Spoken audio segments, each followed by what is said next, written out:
Bonjour. Ça marche, hein, je ne sais pas si ça marche bien, mais bon, l'enregistrement, on verra. Il y a des gens qui parlent pas français? Non, tout le monde? Bon, ben, on va mixer français et anglais. Donc moi, je suis Ludovic Dubost et donc Caleb de XWiki. La partie de Caleb sera en anglais. Moi, je vais faire la partie en français. Ce sera plus simple pour tout le monde. Notre présentation, c'est les éditeurs web, une nouvelle initiative. Alors, qui on est déjà? Qu'est-ce que c'est que l'initiative d'éditeurs web? Le temps réel et les prochaines étapes. Alors d'abord, nous sommes XWiki. Donc on est une entreprise créée en 2004, plus de 10 ans maintenant. Plus de 40 employés avec des bureaux en France et en Roumanie. On est une entreprise principalement qui appartient à ses employés, avec plus de 25% de croissance en 2014 et plus de 200 clients et à peu près 2 millions de revenus. On participe à des projets de recherche français et européens et on produit 100% de software open source en licence LGPL. Et on est les leaders du projet open source XWiki, qui est un logiciel collaboratif pour entreprises. L'objectif, c'est d'aider les entreprises à partager leurs informations, quel que soit ce type d'information, donc que ce soit du texte ou des fichiers, et d'où cette initiative autour des éditeurs. Cette initiative de web éditeurs, elle fait partie du projet OpenPass NG, qui est un projet financé par BPI France, qui est un projet de 4 ans démarré cette année. Il est leadé par l'Inagora, avec 2 entreprises, XWiki et Nexedi, qui en sont membres. Nous, on est justement particulièrement leader de la partie web éditeur. Donc c'est un projet assez large qui couvre plusieurs choses. Et 2 laboratoires de recherche, le Lauria et le LIX. L'objectif, c'est de créer des compétiteurs open source dans l'espace de la collaboration, et en particulier contre Google Apps ou Office 365. Ça inclut la problématique des éditeurs, ça inclut aussi la problématique de chat, d'App Store, de développement d'applications et de déploiement d'applications collaboratives dans le cloud. Il y a aussi des problématiques de traitement sémantique de données dans le cadre, par exemple, de vidéoconférences. Donc de vidéoconférences en ligne, de traiter et de détecter de quoi parle la vidéoconférence. Alors, les web éditeurs. Alors déjà, pourquoi s'intéresser aux éditeurs web? Alors déjà parce que pour nous, le web, c'est le futur de l'édition de contenu. Donc c'est déjà le cas pour quand on veut éditer des contenus dans un site internet, dans un CMS ou dans un wiki. Mais finalement, tous les contenus ont des raisons d'être éditables sur le web. Beaucoup d'applications web ont besoin d'éditeurs. Donc que ce soit par exemple les gestions de fichiers. Donc si on a si on gère des fichiers, on va vouloir pouvoir éditer ces fichiers, pas seulement les poser sur le site web. Les wikis ont des problématiques d'édition depuis longtemps. Et la collaboration en ligne a des problématiques d'édition. Donc finalement, à un moment donné, on partage des contenus. Quels que soient ces contenus, on va vouloir être capable de les éditer. Et ce qu'on voit, c'est que les solutions pour éditer en open source sont très en retard. Si on regarde ce que fait Google ou Microsoft, il y a un énorme retard aujourd'hui.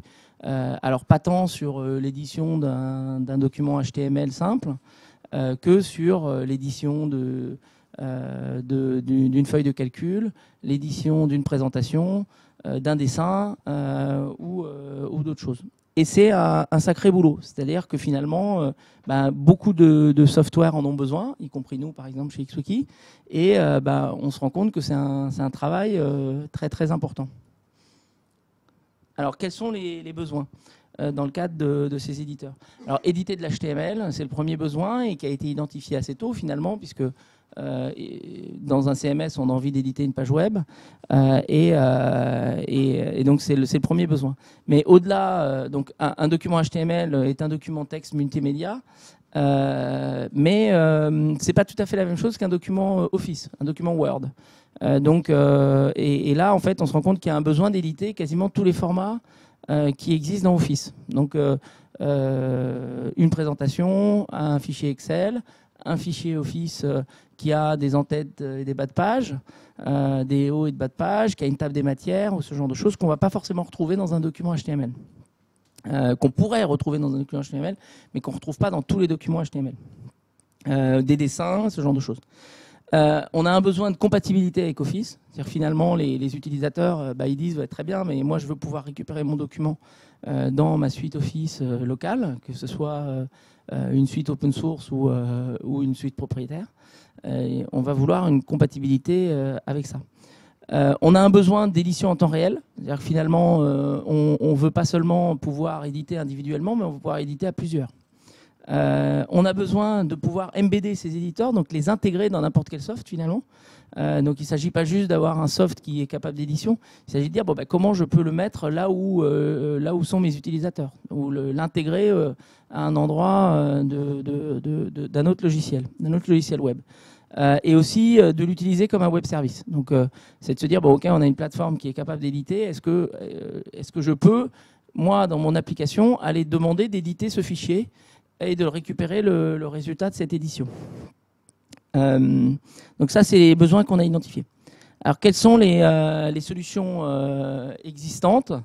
Alors, quand on regarde sur l'HTML, on voit des solutions comme CK Editor. Donc, CK Editor qui est le leader des éditeurs HTML. Mais par exemple, il n'y a pas du tout de temps réel dans CK Editor. On parlera un peu des limites de différents éléments. À côté de ça, on a des solutions, des éditeurs temps réel, mais qui sont faibles en édition HTML. Ils n'ont pas beaucoup de fonctionnalités en édition HTML. Donc Etherpad est un bon exemple. CryptPad, on va en parler un peu plus tard, donc je ne le mentionne pas maintenant. Dans l'édition de documents Word, on a des outils comme WebODF, un outil en ligne qui est capable d'éditer le format ODF de LibreOffice. Et on a un outil comme OnlyOffice qui sait aussi faire des choses, qui sait éditer ce type de fichier. Sur les feuilles de calcul, on voit des éditeurs comme jQuery Sheet qui sont capables d'éditer très basiquement quelque chose qui ressemble à une feuille de calcul, mais vraiment très basiquement, sans temps réel. EtherCalc, assez basiquement aussi, mais qui fait du temps réel. OnlyOffice, qui ne fait pas de temps réel et qui est capable d'éditer par contre un format Microsoft. Présentation, il y a des approches pour les présentations qui ne respectent pas du tout le paradigme classique d'une présentation type Microsoft PowerPoint ou LibreOffice Presentations, mais qui donc c'est des nouveaux paradigmes pour faire des présentations où là il y a des modules open source qui existent, pas si avancés que ça en fait, donc Impress par exemple. Il y a aussi des formats qui ont été faits de façon intéressante en JavaScript, mais qui n'ont pas d'éditeur en fait. Ils ont juste en gros le rendu. Il y a des choses intéressantes qui ont été faites, mais pas d'éditeur. OnlyOffice, de nouveau, est un soft open source qui sait faire des éditions de présentation. Dans un projet précédent, on a mené une initiative qui s'appelle WebViewers, qui est une initiative pour faire des inclusions de modules JavaScript, de viewers JavaScript de façon standard. On a fait ça dans le cadre du projet Résilience.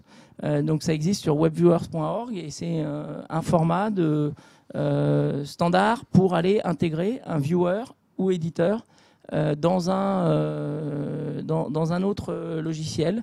Donc si on a on va dire du code JavaScript, ce code JavaScript peut être packagé pour être ensuite exécuté par un runtime qui peut ensuite être développé pour marcher dans plusieurs logiciels. Donc par exemple, dans le cadre de WebViewer, on avait fait marcher ça avec XWiki et WordPress. Donc XWiki et WordPress qui utilisent le même code de viewer pour visualiser un fichier PDF par exemple. Donc si on prend par exemple, alors là on parle plus d'éditeur, on parle de viewer.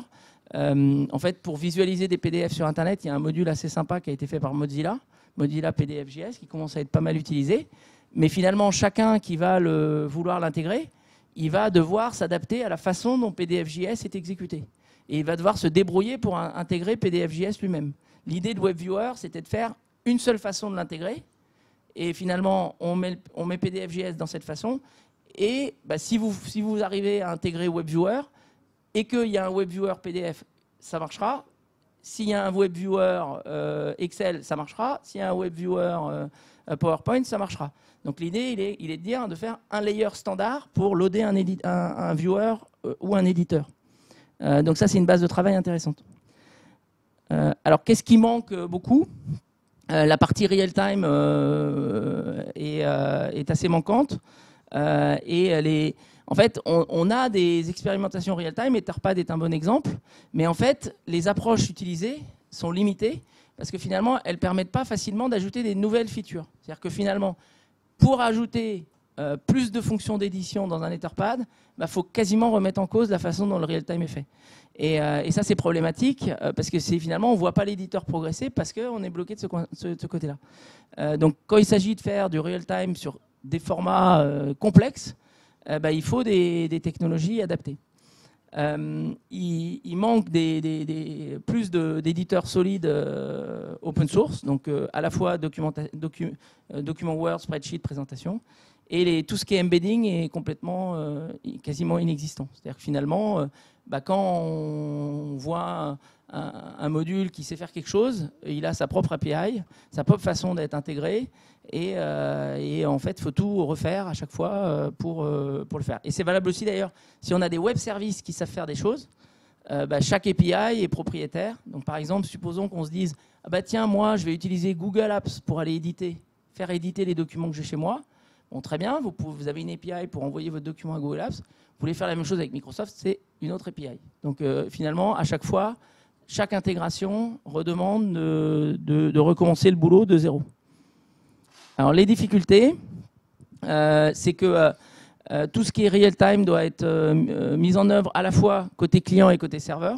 Donc il y a un travail dans ce qui est real-time qui est côté client-serveur. D'ailleurs, c'est aussi vrai pour ce qui est importation de données. C'est pas forcément évident de le faire que en mode client. Il peut avoir besoin de modules serveurs pour faire importation. Donc ça peut être des problématiques. Ou même, par exemple, pour faire du calcul pour une feuille Excel, il n'est pas évident que tous les calculs puissent être faits par le client seul, où ça peut poser des problèmes de performance. Donc on peut avoir des approches différentes par rapport à la partie calcul dans une feuille Excel. Donc la partie serveur peut poser des problèmes, et ça peut poser des problèmes de neutralité technologique. Parce que soit on utilise Node.js, on fait tout en JavaScript, mais si on veut pas de Node.js, et les parties serveurs doivent être faites par chaque fournisseur en fonction de sa technologie qu'il utilise lui. Alors il y a des projets qui existent déjà, mais une difficulté, c'est que un bon résultat final, c'est mieux que 5 trucs à moitié faits. On n'arrive pas bien à faire son choix. Sur quoi se baser pour avancer? Soit il faut tout mettre les œufs dans un panier, soit aller voir d'autres systèmes. C'est pas facile, et c'est pas évident. Donc quand on discute, qu'on fait essayer de voir la vision de chacun des projets, chaque projet n'a pas la même vision de là où il veut aller, et le fait d'avoir ces visions différentes fait que la collaboration n'est pas du tout évidente. Alors le plan du projet Web Editors dans OpenPass, c'est une première étape, il y a une grosse partie du travail sur le temps réel. Donc ça, c'est des sujets sur lesquels on a déjà travaillé chez XWiki dans le passé, avec en particulier le labo Lauria. Et donc ça, c'est un axe de travail important. On a une section spécifique là-dessus de Caleb qui va en parler. Donc on a un gros travail dans le projet OpenPass là-dessus. Deuxième étape, c'est de choisir un set de modules qu'on a envie d'améliorer. On ne veut pas réécrire des modules de zéro, ça c'est clair. Donc typiquement, aujourd'hui, on n'a pas finalisé la sélection des modules sur lesquels on va vouloir se concentrer. Mais on en a vu quelques-uns qui nous intéressent tout particulièrement. Bon, CK Editor est très intéressant, donc ajouter le real-time à CK Editor, c'est quelque chose de naturellement très intéressant et qui nous intéresse. Chez XWiki, on va passer à CK Editor comme éditeur. On avait notre propre éditeur à nous qu'on avait fait pour de bonnes raisons et qu'on n'a pas regretté d'avoir fait, mais où aujourd'hui c'est le moment de changer et de se baser sur des choses qui ont été plus développées par la communauté. La raison pour laquelle on avait fait notre propre éditeur, c'est que dans le wiki on avait besoin de contrôler fortement l'HTML généré, et les éditeurs à l'époque n'arrivaient pas du tout à faire ça. Sinon on n'arrive pas à faire du PDF par exemple avec les documents XWiki si l'HTML généré c'est du n'importe quoi. Et typiquement les éditeurs qui existaient il y a 5 ans, enfin même il y a plus de 5 ans quand on a commencé à faire notre propre éditeur, en fait, on changeait de browser et il modifiait l'HTML massivement et on se retrouvait avec d'énormes problèmes. Entre-temps, on a beaucoup travaillé justement sur le nettoyage de l'HTML côté serveur pour justement contrôler ce que les éditeurs pouvaient générer et faire en sorte que nous, ça ne nous pose pas de problème du point de vue de nos modules back-end. Alors on a vu un autre logiciel qui est le logiciel OnlyOffice, alors qui est loin d'être parfait. Il est en licence assez stricte et AGPL. Il n'a pas beaucoup de contributeurs. C'est une société latvienne qui le fait, qui a été mis en open source, qui a été développé depuis assez longtemps, mais mis en open source relativement récemment, en mi-2014. Mais qui est, dans notre analyse, le logiciel open source qui est le mieux capable d'éditer des documents Office, Microsoft Office. C'est-à-dire qu'aujourd'hui, quand on lui a posté des documents Office, il ne nous les a pas massacrés. Et il est capable de les reproduire, de les resauver en format Microsoft Office. Donc un logiciel assez intéressant qui est écrit en très très grande partie en JavaScript, avec peu de modules justement serveurs, et probablement écrit par des gens qui connaissent assez bien les logiciels Microsoft et le fonctionnement de ces formats. Et donc, on a trouvé que ce logiciel était très intéressant, même si sa licence était loin d'être idéale. On trouve qu'il y a une stratégie à mettre en œuvre autour du travail autour de ce logiciel. Ce qu'on veut faire ensuite, c'est développer un standard pour intégrer ces éditeurs aussi bien sous forme de composants indépendants. Donc, on dit, je veux intégrer un éditeur JavaScript sans serveur, sans rien. Je veux intégrer un éditeur JavaScript et je veux loader un fichier dans cet éditeur et puis être capable de rendre son contenu. Donc ça, on a vu que c'est possible avec CK Editor, c'est possible avec OnlyOffice. L'idée, c'est de développer un standard pour faire ça et de le mettre en œuvre sur nos cas d'usage. Et aussi un standard pour faire de l'intégration sous forme de web service, en se disant l'éditeur, il est géré par un autre software qui est extérieur, qui est un web service qui est installé ailleurs. Et on veut pouvoir l'activer à partir de n'importe quel logiciel web pour lui donner un fichier à éditer. Donc ça, c'est donc développer ce standard et le mettre en œuvre sur les modules open source qu'on a choisis. C'est quelque chose qu'on va faire dans le cadre de ce projet. Et ensuite, amener le real time, donc les technologies real time qu'on a développées et qu'on aura développées dans le début du projet, qu'on aura amélioré dans le début du projet, et amener le real time à ces modules open source. Donc c'est à CK Editor, on a déjà des protos qui font ça et Caleb va les montrer. Et donc packager, c'est ce que j'ai dit juste avant. Donc packager et relier ces modules sous forme de modules standards qui puissent être intégrés, et en particulier intégrés chez XWiki. Donc si on veut essayer de fixer un peu mieux les idées, qu'est-ce que ça veut dire nous ? Chez nous, XWiki, ça veut dire prendre cet éditeur CK Editor packagé avec un standard et l'utiliser MBD dans XWiki. Ne pas avoir besoin pour un document HTML, parce que dans le wiki c'est tellement important cette partie édition, on ne va pas vouloir activer un soft supplémentaire extérieur pour pouvoir faire de l'édition. Par contre, pour les fichiers Excel et présentation, éventuellement, plutôt qu'MBD, l'éditeur, aller utiliser un soft qui, lui, est spécialisé dans l'édition et l'activer à l'extérieur pour récupérer ses contenus. Je vais passer la parole à Caleb sur le real-time. How much time do I have? 10-15 minutes. Okay. Jonathan is the next one. You have 10 minutes. Donc, je parle anglais uniquement, donc je suis américain. So, the real-time editors.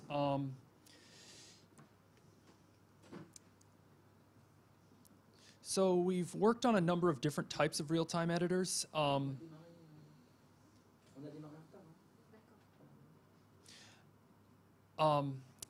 And I'm just going to I'm going to go right to the demos. That's what you want to see.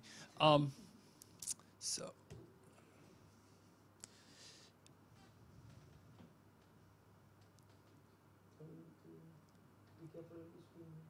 Okay, back here. Okay, here we go. All right. So this is an XWiki instance. It's actually the production XWiki instance that we use for our intranet at XWiki SAS. And you'll see here that I'm editing a plain text page with myself. So I can write something here, it goes to the server, it comes back, and it goes into the other window. The one thing I would like for you to understand is that what you see here, the back end of this server is Java, and now I'm going to switch to another real-time editor where the back end server is Node.js. And I'll invite you to join me, those of you who have laptops. You can go to cryptpad.fr/pad/pound, POSS, and you'll be able to join me in this pad. And this is using the same technology as the other pad. But this is a WYSIWYG editor. It's using CKEdit, and it's all written with Node.js. There's no Java in this. That's very important because, as Ludovic told you, most of the real-time editors require that the algorithm be both on the client and on the server, which severely limits the usability of that algorithm. In this case, the entire algorithm is on the client, and so the server only is a message passing bus.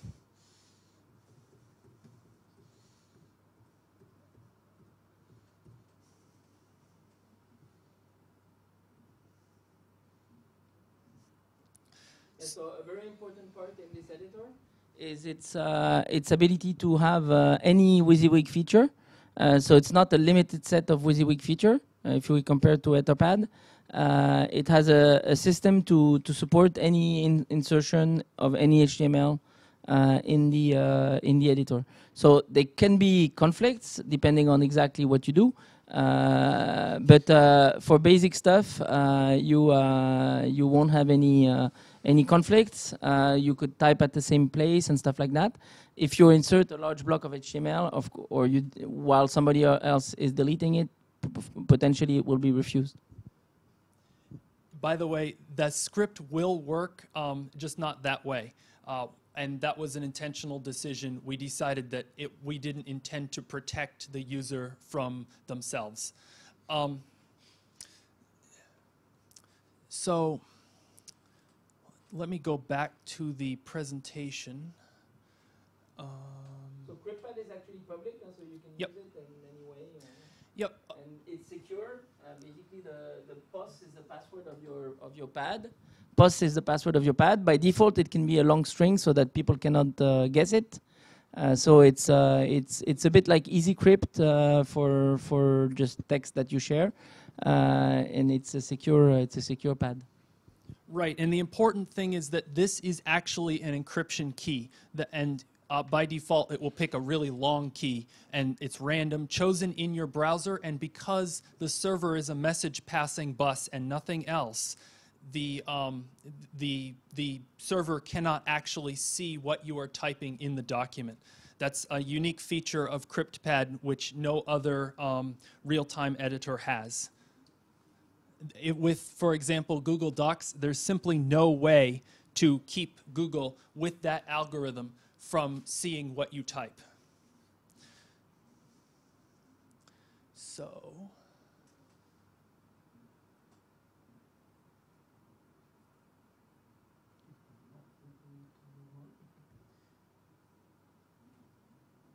oops. Can I go to the end? Okay. I'll do that. All right. So yeah, the algorithm that you saw there is because there's no server interaction on making the decisions about, for example, when two people type at the same time, how that conflict will be resolved. The conflict resolution is done using a blockchain similar to the type of blockchain that's used in Bitcoin. And this is a way for multiple clients who are effectively equal to come to agreement about what the reality of the situation is. It has no mining or difficulty, but it is still a blockchain. So, yeah. transports. Right. So we would like to make this run over WebRTC, and because you can see that if the server knows nothing, then we can replace the server with a peer-to-peer system. So it will be very much like Bitcoin, and that is business interesting because it means that your server might crash, and while the server is down, you can still edit pages in collaboration, and the server can reset, and that will not be a problem for you. So you might have a cluster of servers, and with WebRTC, you don't have to rely on a single server to always be functioning. The security, even though CryptPad is secure against the server snooping, we don't have the ability to authenticate a person. If a person has the URL with the key, then they get in. So we would like that we were able to authenticate people, especially to be able to do peer-to-peer and encrypted authentication. That would be a very interesting feature. And of course, the HTML support, you can break that editor. You can, if you use weird browsers, if you type in the same place, if you type fast, if you paste lots of HTML, you can cause that editor to malfunction because it is actually doing patching on the HTML and then resolving it. So we would like to be doing better patching and better operational transformation of the HTML. And of course, in the end, we would like to adapt the real-time to open source editors that we find interesting. And that real-time, as you saw, it was adapted to the editor in our intranet, and it can also be adapted to the CK editor. It can also be adapted to many other things. And in fact, if you go to cryptpad.fr, you can see it will allow you to create not only an encrypted pad, but you can also create an encrypted spreadsheet using the jQuery Sheet open source spreadsheet application. So next steps. We are currently working on developing the real-time engine and connecting it better to the DOM. We're interested in being able to patch HTML, but we're also interested in being able to patch SVG so that you can do drawing, and that can be done in real-time whiteboarding, for instance. Deciding which web editors we're going to use. Defining a standard for packaging, as he described to you, packaging the editor so that it can be embedded into a website, so that, for example, edit in CryptPad, this editor can be dropped in as a piece of HTML, for instance. Packaging of the real-time text editing, real-time. Okay. So, yeah, Calc and presentation. And then adding real-time. Mm-hmm. And then start work on Calc and presentation in real time in 2017. So the Calc is actually not the most complex one because you're at the cell level. It's not that complicated. Presentation and drawings are much more complex, where you need to handle that. So where to find the code? We're wrapping up. So OpenPass code will be at OpenPassNG on GitHub, so there's nothing there yet. And XWiki code, so actually what was demoed, CryptPad, ChainPad, they're all in XWiki Labs and in XWiki Contrib also on GitHub. So all this is open source in XWiki's GitHub projects. You can contact us if you want to know more about this initiative and have some news about it, if you have any questions.